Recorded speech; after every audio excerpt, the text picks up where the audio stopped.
Saudara, baca pres Koalisi Perubahan untuk Persatuan Anies Baswedan berziarah ke makam para pendiri Nahdlatul Ulama di Jombang, Jawa Timur. Anies juga berziarah ke makam ayah Ketua Umum PKB Muhaimin Iskandar. Selain itu, Anies bertemu dengan Ibunda Caimin. Anies mengunggah foto di akun Instagramnya saat bertemu dengan Ibunda Ketum PKB Muhaimin Iskandar, Muhasonah Iskandar, usai berziarah ke makam Kiai Haji Bisri Syansuri di Pondok Pesantren Mambaul Ma'arif Denanyar, Jombang.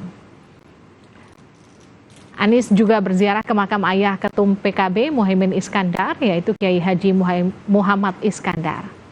Sebelumnya Anies juga berziarah ke makam para pendiri Nahdlatul Ulama di Jombang. Tadi sempat juga ziarah di makam Ijin, adiknya Gus Dur, kemudian di makam juga Kiai Iskandar, ayahnya Caimin, kemudian juga Kiai Yusuf Khalil, ayahnya Yusuf. Jadi semua itu ya di sini, alhamdulillah bersyukur bisa diziarahi semua. So ini sudah ada komunikasi dengan Caimin belum? Kenapa? Sudah ada komunikasi dengan Caimin belum? Kita alhamdulillah komunikasi dengan semua.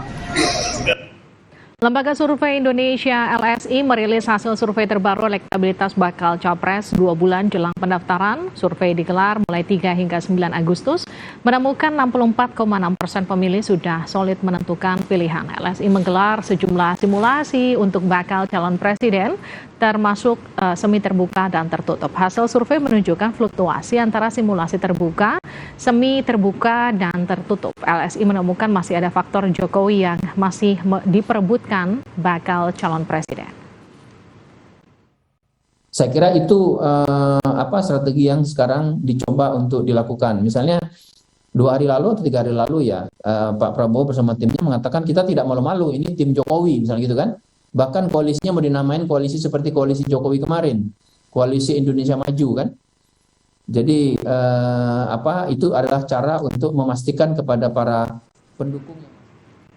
Dari survei terbaru, Saudara, LSI yang digelar 3 sampai 9 Agustus, ini kemudian kita lihat posisi bakal calon presiden. LSI merilis ada 2 nama kandidat yang elektabilitasnya tertinggi untuk setiap bakal capres. Untuk Anies Baswedan, bakal cawapres tertinggi ada AHY dengan 22,2% dan Sandiaga 21,4%.